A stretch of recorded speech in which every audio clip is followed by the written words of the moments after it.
Welcome to Hiraeth, a home for the left in Wales. Joining me in Kerry this week is Sam Parry, who is a PhD student in Economic Underdevelopment of Wales. Hi, Sam. Hi, guys. How are you doing? So this week we're going to look at the question of whether socialism and nationalism are compatible ideologies. Sam, obviously this primarily relates to the comment that Mark Drakeford made a few months ago where he said that he doesn't think those ideologies are compatible. What was your reaction when you heard Mark Drakeford's comments? I did think it was quite a strange comment. I'm not entirely sure how much he could have really meant it, though, because it was in reference to monolingual road signs in Ceredigion. I thought really it was, I think the new buzzword these days is triangulation. I think he was probably trying to triangulate this idea of national identity, because the week before, I think he had won quite a lot of support from a few Welsh nationalists because it seemed like he was taking quite a different approach to Westminster. And I don't think he wanted to be perceived to being too nationalistic. And he kind of fell back into that category of trying to perceive unionism and Britishness as something quite value neutral that transcends nationalism rather than, accepting it for what it is, which is, of course, another form of nationalism. I'd also suggest that not changing your mind for 50 years from when you're 14 isn't principled. I'd probably say it's more shows a lack of self-criticism and self-reflection more than anything else. So, to you, are socialism and nationalism compatible or conflicting ideologies? I don't think that they're inherently conflictive, but I don't think they're inherently compatible either. As with all things, we really have to look at the class character of a movement, and that's how we consider and evaluate whether nationalism or patriotism in a certain context is compatible or conflicting to socialism.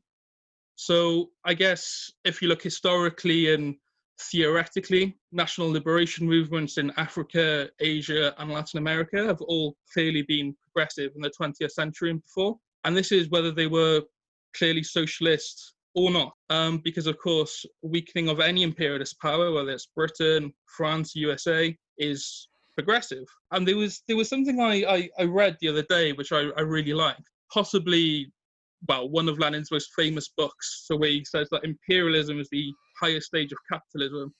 Well, if that's the case, does it also then hold that anti-imperialism or national liberation in these cases is also the highest stage of revolutionary struggle? We can also look historically at movements like the People's Republic of China, the Soviet Union, and we can see there how socialism and nationalism can be compatible when they're linked with revolutionary theory. So Lenin spoke quite extensively about Great Russian chauvinism, for example. And what's really interesting here is that he said that the non-Russian people, they shouldn't just have equality, but they should actually be compensated for the lack of trust that the Tsarists and the Russian chauvinists had shown them in the past. So, let's look at, the Georgian language or Armenian, for example. None of these were codified before the Soviet Union. So this is, of course, somewhere where national movements or nationalism and socialism are compatible. In China, too, Mao spoke quite extensively about Han chauvinism and how that needed to be tackled. And also, this is really interesting because within the Han identity, there's 16 subgroups, right? So it once again shows quite interesting how nationalism, identity, ethnicity are all fluid and how they're all very dependent on a specific context. So Mao wrote about the different types of patriotism or nationalism during the Second World War. So he talked about the patriotism of the Japanese aggressors and of Hitler, and he compared that to Chinese patriotism. So he said that Chinese patriotism was different because it was the victim of aggression. And he says how it's only through national liberation that it's possible for the proletariat to achieve their own emancipation. So it's really interesting. He says that patriotism in this case is internationalism in practice, okay? It's only by actually controlling the state, which obviously comes through nationalism, can you actually then emancipate other working people. So again, very clearly you have, this dialectic, dependent on the type of movement there is, if it's right-wing, centrist, or left-wing, the type of socialism or patriotism changes, right? So I don't think we should look at socialism and nationalism being inherently compatible or inherently conflicting. We have to look at the very material realities and the circumstances. How does that follow in the British makeup of socialism? You know, where it's traditionally been a working class person is the same in Cardiff as they are in Carlisle. This idea of, the working person in Carlisle and Cardiff is the same is a really, really interesting one, actually. I think on occasions it can fall into class reductionism, really, in a way. So if we are intersectional in our approach, our reality is changed dependent on, our gender, our ethnicity, our whatever, our sexuality, whether we're disabled. And I would also include nationality in that as well. So I agree that, class is the primary contradiction, but, we can't also pretend that these functions, so, the way that we deal with the state, etc., doesn't change dependent on our relation to it. So, for example, I think it's very fair to say that a working person in Cardiff who might also speak Welsh, might also be black, will have different types of experiences. His Welsh language culture historically would have been under attack. He would be racially profiled, and he'd be a working class person. So a lot of the time when people talk about, the British working class, I think, one, it can be a dog whistle, about these people that don't really exist in reality. And two, I think it's really a way of, again, assuming that Britishness is value neutral and kind of non-nationalist, when in reality it's just a different type of identity. I do think there is an over-conflation in Britain between the state and working class solidarity.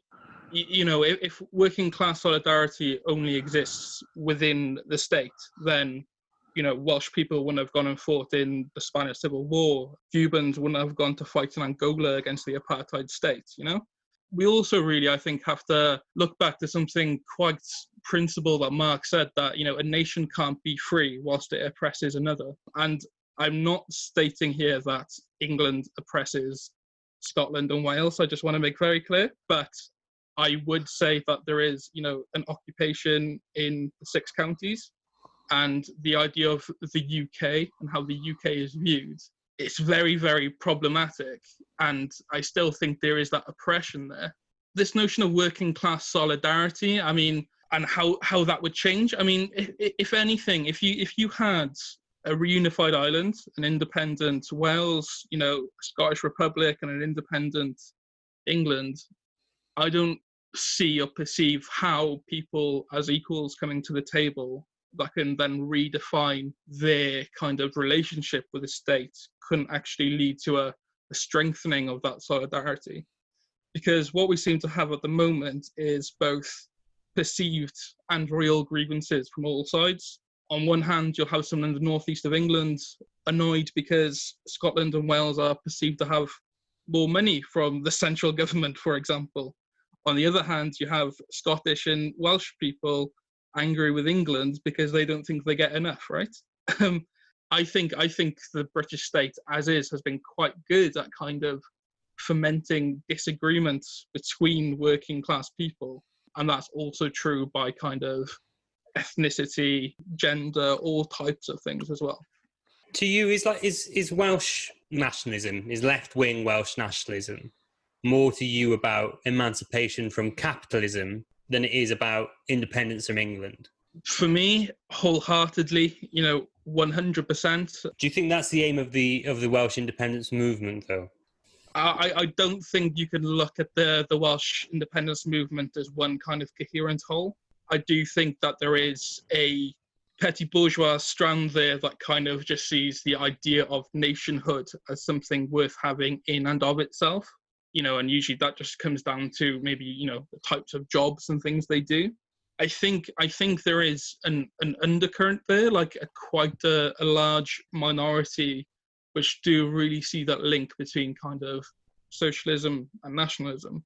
If you compare the movement for, I hate the term, but English independence, because I was thinking, independence from what?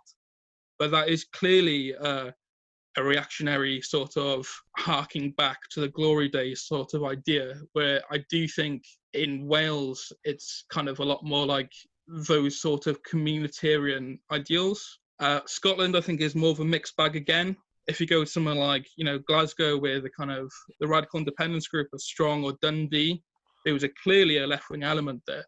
If you go somewhere more like, Edinburgh, it's a lot more sort of petty bourgeois ideas around just kind of nationhood and prestige on the global scale and those type of things. But, I really kind of keep on coming back to the ideas of, James Connolly here. He wrote once about, jokingly, about how great it would be when you get evicted from your house, but it's the Irish state doing it rather than the British state. What's the point? I mean, what's the point of being racially profiled as a child if it's the Heatherly doing it rather than the police? There is no point if there's no substantive difference.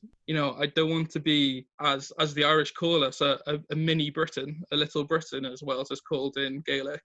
But, there has to be a real socialist process in Wales for independence to be worthwhile. Do you think then that the Britishness is inherently regressive, and Welshness inherently progressive, or is the picture more nuanced than that? Well, I definitely don't think that Welshness is inherently progressive. That Britishness question, I think, is a lot more difficult to answer. And I think it depends if we're talking, in the abstract, or if we're kind of talking about how things are right now in the real world. There's nothing hypothetically stopping Britishness from being progressive, Is it at the moment? No, I wouldn't say so. And I think for a Britishness to be progressive, there needs to be a few steps that happen along the way for that to happen. Firstly, there has to be a reunified Ireland, So I think there you have to kind of look at Britain and the UK differently.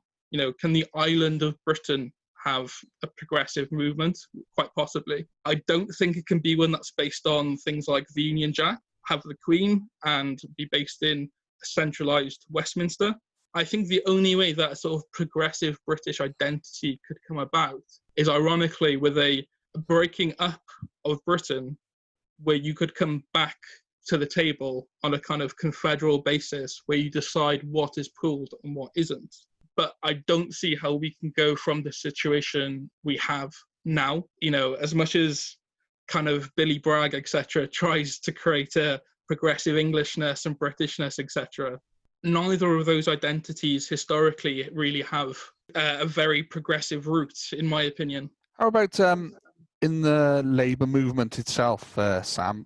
How do you think the differences between patriotism and nationalism, and a lot of what you've just described about the British state and the military and things like that, how do you think those play out across the labour movement in the UK? So the reason I've been using patriotism, for example, is the terms that kind of Vietnam, the DPRK, China, etc., uses social patriotism rather than nationalism, okay?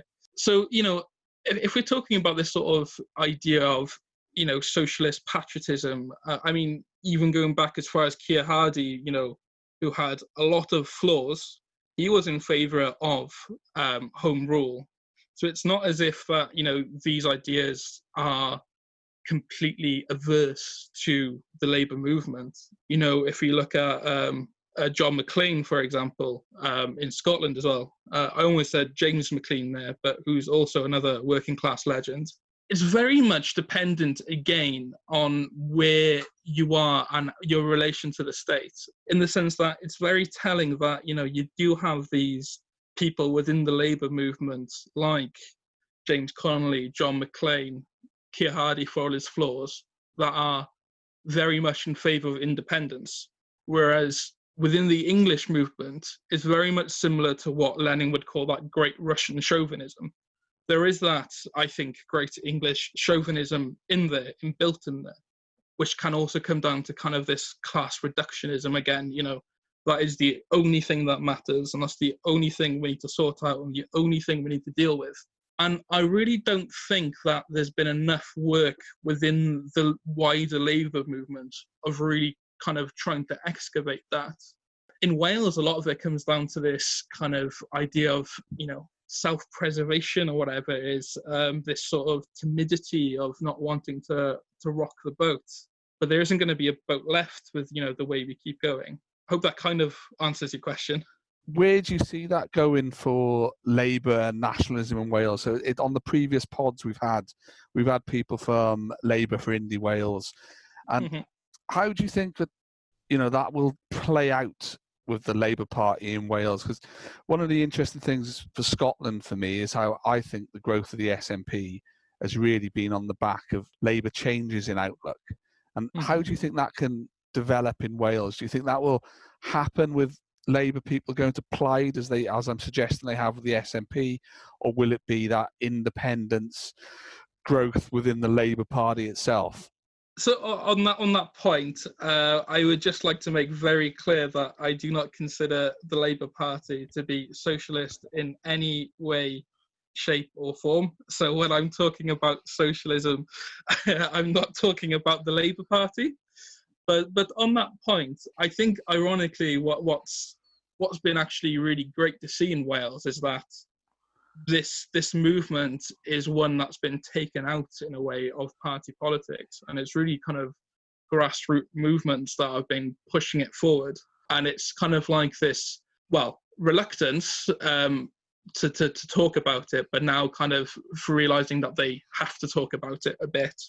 I do end up always being quite annoyed that you have people like Carwyn Jones who would never, ever, ever speak about it when he was First Minister, but now he's leaving.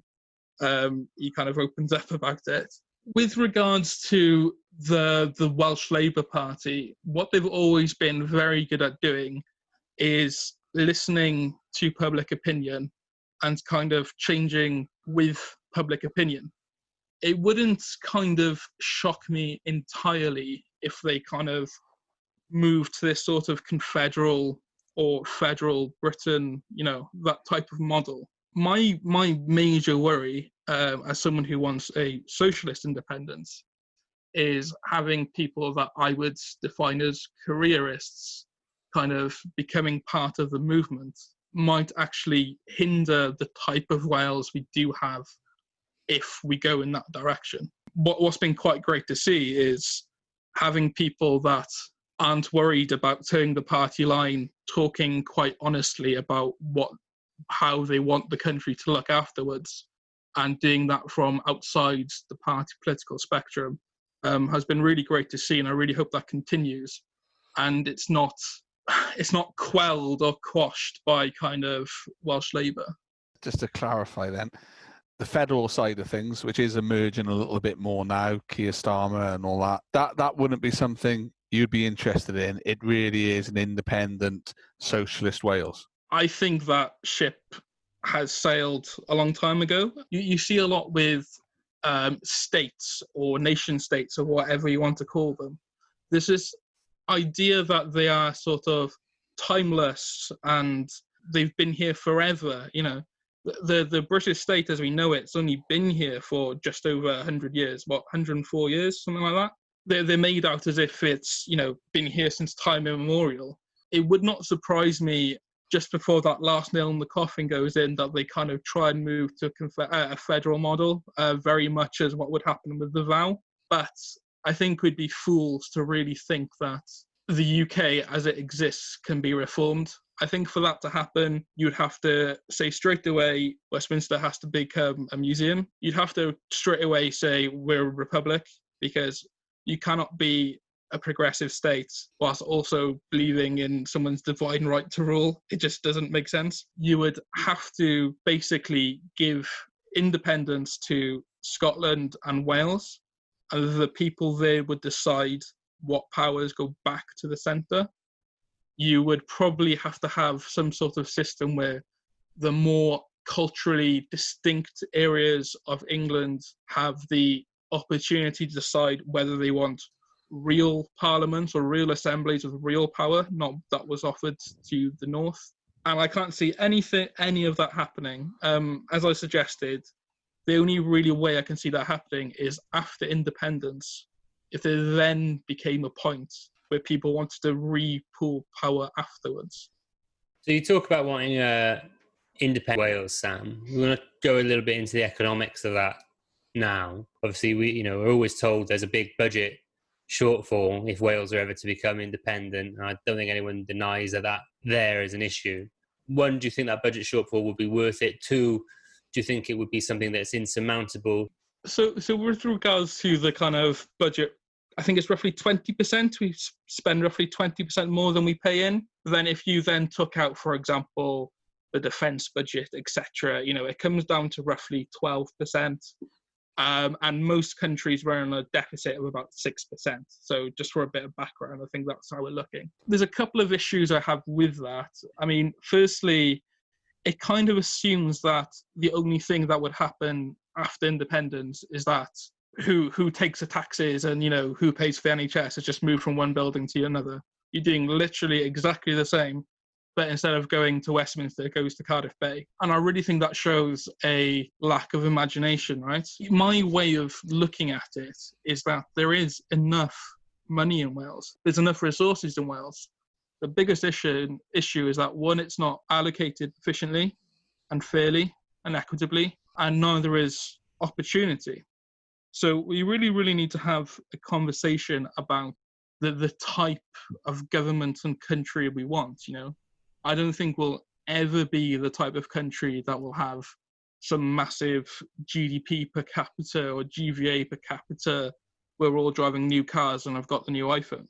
What I do think is possible is that we can create a country where nobody sleeps on the streets, where no child goes to bed hungry, every person has the opportunity of going to university. It's those type of things that we could do tomorrow. And this idea of a budget shortfall in that case is absurd, right?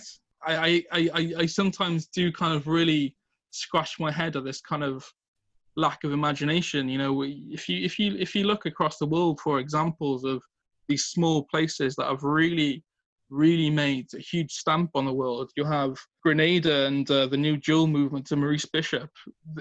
The whole country has a population less than Newport. You've got Thomas Sankara, who vaccinated 2.5 million people in a week.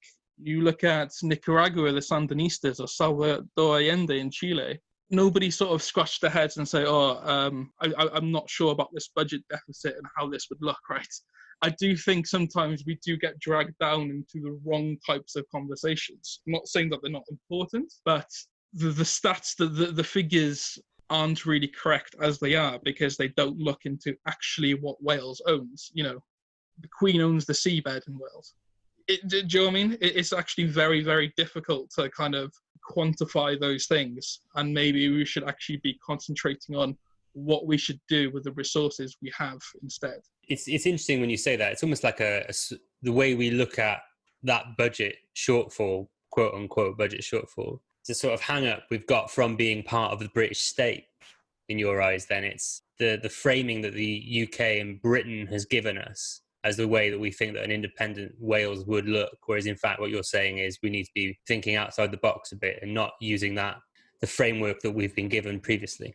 Exactly. I think it's really endemic of this sort of managerialism that we have with the Welsh Parliament. It's here's my budget and this is what I can spend, right? It's very much how you would deal with, your household budget, but that's not how countries work. And we're kind of still looking at an independent Wales within these confines. Again, I'm not stating that we'll be like, GDP will rise exponentially, but there's, how much did it cost to stop homelessness? What, £20 million, something like that? And we've had 20 odd years to do it and we haven't, right? It's a lack of imagination. I think we should really be kind of pushing at all these boundaries, whether it's economic, political, constitutional. In a way, I know it sounds a bit cheesy, but kind of act as if we are already independent. Because we can change a lot of these things. It might be more difficult when you've got one hand tied behind your back, which is how I see us with our kind of economic levers. But I don't even see that anyone's been making that argument. It's just, oh, we can't do it.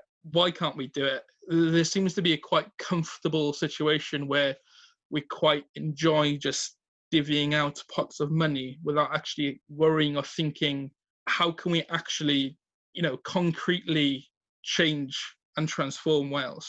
Why do you think that is then? Because I totally agree with you. We've had 20 years to do some of this, and I like the hand behind the back analogy, but why do you think ostensibly a socialist party, I know you might disagree, but it's one we've got, why do you think they haven't taken more of those kind of risks and choices to change society in some of those ways?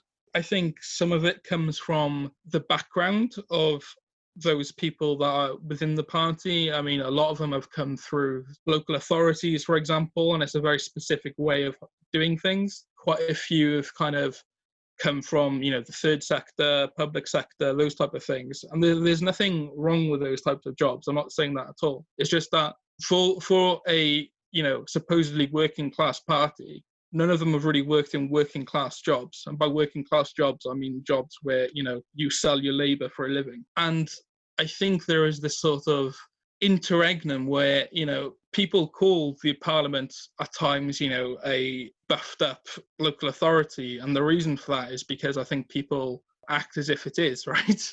I don't want to have a go at people personally or like kind of question why they get into politics or anything like that.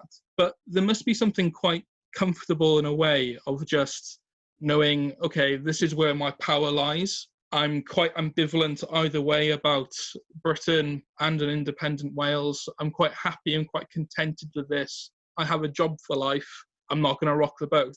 I really do think that is, well, that's my perception of how things are within that party. I think it really has become kind of disentangled from its working class roots. And, this is going back a long way because, even when you go back as far as Nye Bevan, there were people in that cabinet like Ernest Bevin and, Clement Attlee, which were like huge colonialists, etc. But there's no one like Nye Bevan in the party no more. There's no actual kind of working class people grounded in the communities. I don't even know how many of them actually live in the communities. If you look at the UK party, around 20% of them are landlords. There is a complete sort of, disconnect between who they purport or supposed to support and the kind of background that they come from. And you mentioned then the UK party. So you see that is across the board in the UK party as well, yeah? Hugely. I generally do think that Corbyn was different. I think Corbyn, though, was he was the best option out of, not a great choice, but it was very, very clear. It was quite obvious that I think there's only 3 people in the Labour Party in Wales, in government that supported Corbyn, which was Drakeford, Mike Hedges, and who's the other one? Oh, Mick Antonou. Mick Antonou. I think those were the 3.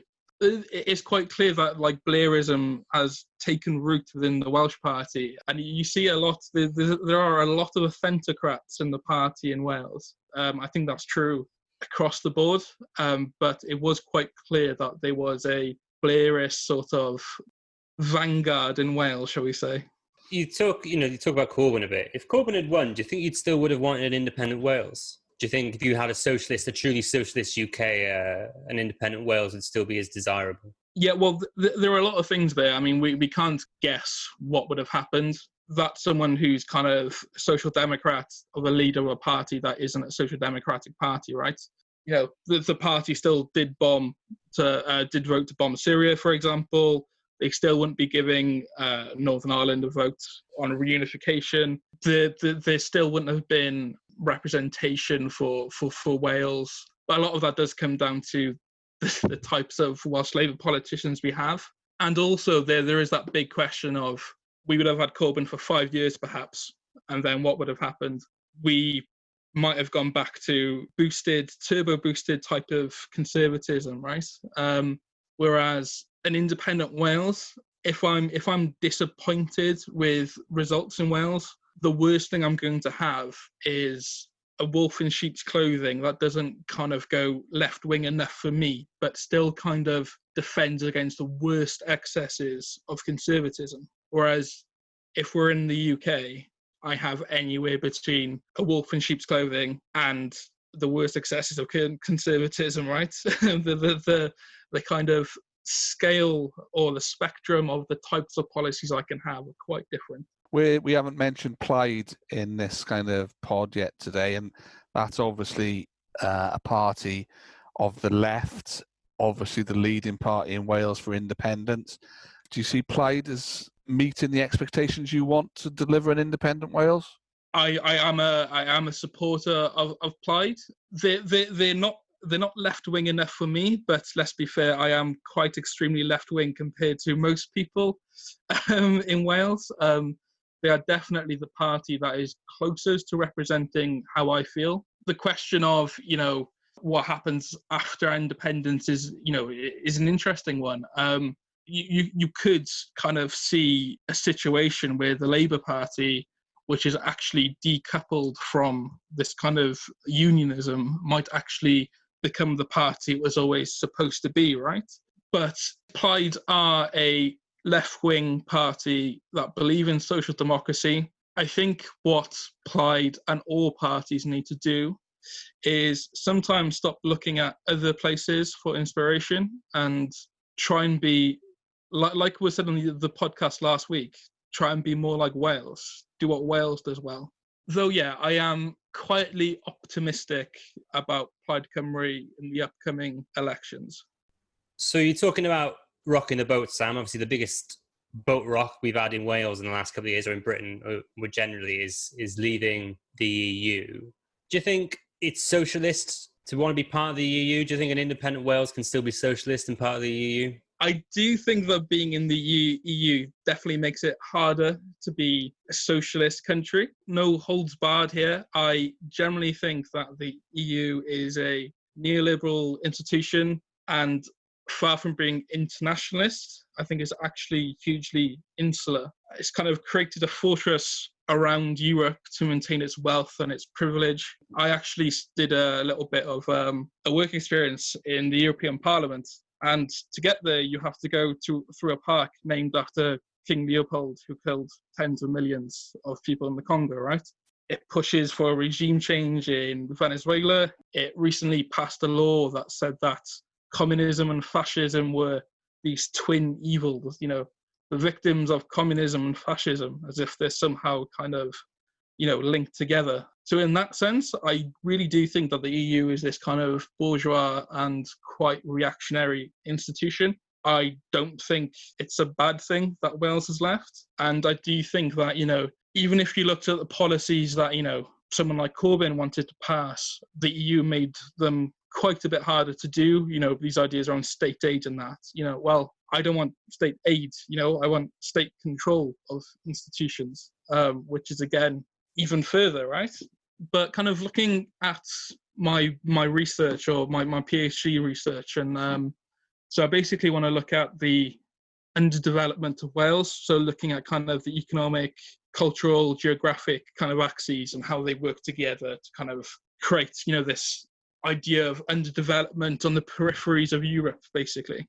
And I need to do a bit more of work on it, but I really think there's something in this idea of structural fund, Objective 1 funding and structural funds, and how in Wales they were really held up as like, the EU gives us lots of money, it's a great institution. For example, on a UK level, Wales gets more money from the central coffers than it gives in, right? But most of this comes in things like unemployment benefits, okay? So the things that could actually create jobs and generate wealth and those type of things. So think of, big infrastructure projects, for example. Wales actually receives quite a bit less per head than other parts of the UK, right? So this idea that giving more in an employment benefit is this sort of necessary evil, or kind of is a good enough trade-off to ensure that wages are kept low across the UK, and there's always this reserve army of labour in Wales to use when necessary, right? And I think you can really, really use that same argument when it comes to Objective 1 and structural funds, right? If you actually look at the countries that have been receiving this funding for the last 40 years, they're all exactly in the same position now as they were before. The only exception maybe is Ireland, but, Dublin was just voted the worst city in the world for affordable housing. 75%, I think, of Irish GVA is in Dublin, which is actually the same as London to the UK. So it's in a way created this kind of mini UK, right, in Ireland. And, literally they just do whatever Apple want them to do these days, right?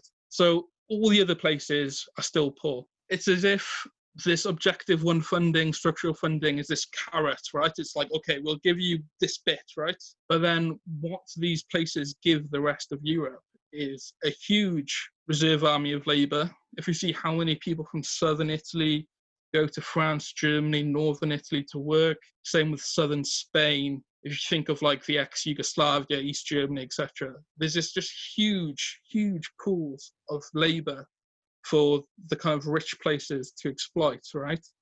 There's also, it stops wages from going too high in the centre, because they say, well, if you want too much wages, we'll just move somewhere cheaper, right? It's as if it's what's happening in Wales and the UK on a much, much, much bigger scale. I really think this is something that's quite underlooked in Wales, to be honest with you, is the actual structure of Europe, what this actual trading bloc is doing to these places, what this trading bloc is doing to places outside of Europe. Germany makes more money from coffee than coffee producers. It roasts them and creates, apparently, value from that. So yes, again, in a long-winded way, sorry, I do like talking about the EU. I think that the EU makes it much, much, much harder to be a socialist country. That would be true of Britain or Wales. And if you look at kind of the socialist parties across Europe, the vast majority of them want to leave the EU for this very reason. So I'm quite interested in the take there on Ireland specifically, Sam, because that is obviously one of the main countries that we in Wales look for when we talk about independence. And, that was about 100 years ago now. But for the first 60, 70 years of independence, Ireland really suffered. Its main export continued to be its people, which is a historic position for Ireland. And then it was only with the EU, Ireland's kind of what we perceive as fortunes changed. But you might take a different view on that. Well, I mean, the Celtic Tiger was a very, very, very specific type of governance that happens at a very specific period in time, which is basically really high spending, low tax, but, getting those big, big, big corporations in. But can you imagine, for example, a situation where, let's say, for argument's sake, that the rate of tax for a company like Apple in Ireland is 10%, and tomorrow Scotland and Wales become independent, right? And we say, right, we want to emulate what Ireland did. So we all put our tax at 10%. Well, they're not going to move because they're already grounded in Ireland. Scotland then might say, all right, we'll put it down to 9%. We'll say, okay, we'll put it down to 8%, and vice versa, and we go on and on and on and on, right? It's a race to the bottom. If you looked at what happened in Ireland, this was before the fall of the Berlin Wall, so there wasn't as if there was this huge masses of other places in Europe that these places could go. It was during a really massive, boom, a global boom as well. So I'm not saying that, the Irish experience wasn't good for Ireland, but it's not something that you can just emulate or pick out the box and say, right, we're going to do this here. It was due to very, very specific circumstances. And of course, GDP has risen exponentially there. But again, have you seen some of the photos of, 5 people living in a dorm room type of thing in Dublin? Is that worth it just to say, our GDP is high, or, the average wage is 50,000 euros? Well, I don't know how that's actually shared out between people. You've also got there now this kind of interregnum where the largest party can't form a government because the 2 right-wing parties are conspiring to keep them out. It's not as if the Republic is a perfect sort of module for us to emulate. Why are there groups like, Connolly Youth Movement or Sinn Féin or whoever still kind of fighting? It's because they believe, like James Connolly, that independence is only half the battle, and that, you only get true independence with socialism as well. I think that would be a nice place to round off, to be honest, Sam. But the one area I think perhaps we haven't explored, which I think we were hoping to tonight, is just the right-wing kind of approach to nationalism, which we touched on Brexit. you could argue was led by that kind of right-wing British nationalism. How do you see that kind of difference to the left-wing independent nationalism we've got in the Celtic countries? Right-wing nationalism really kind of comes this idea of, well, one, defining, and then two, kind of defending this idea of a so-called, true national identity, and they kind of see these other elements as corrupting it, right? Someone who's been quite successful, really, in using this is the massive Islamophobe and racist, Geert Wilders in the Netherlands. He basically says that, I believe in freedom and democracy, and I'm a gay man, and that Islam wants to kind of take this all away from Europe, and, Islam is incompatible with this kind of true European identity type of thing. It's very much this sort of blood and soil sort of nationalism. A lot of it is linked to white supremacy, social Darwinism, all these types of ideas. It clearly has its roots in, the empire and those type of things. But then, social patriotism or nationalism from a left-wing perspective, it's really about, linking a love of country with kind of these left-wing socialist positions. So Kim Il-sung has a quote that I really like to kind of define social patriotism, where he says social patriotism is loving each tree at the side of the road and each chair and desk in the school. So basically, these kind of things that give social value to society kind of are the things that you are proud of, right? It's pride in civicness in your institutions. It's a pride in ensuring that everyone has the right to education, to work, defending the rights of all people who live there. It's completely substantively different. And that's why I think it's really important that we do have a class analysis when we look at these things. There's no point saying all nationalism is inherently right-wing, as the First Minister has said, for example, because that doesn't mean anything. That's devoid of any meaning whatsoever. I can't, you wouldn't go to Cuba and say, oh, you're a Cuban nationalist, so you're inherently right-wing. It's the most absurd kind of argument ever, right?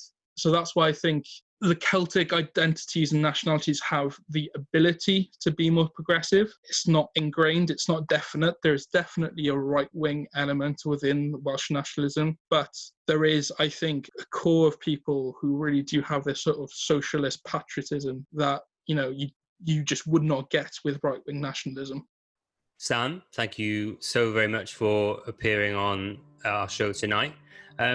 What is the best way for people to get hold of you? The best way for you to get hold of me is on Twitter. My Twitter handle is, I think, the very aptly named @Welsh Bolshevik. Thank you very much, Sam. If you'd like what you've heard tonight, please don't forget to find us on Medium @HiraethBlogCymru, on Facebook @HiraethBlogCymru, and on Twitter @HiraethBlog. Thank you for listening to Hiraeth. If you like what you heard, please don't forget to subscribe, rate and review.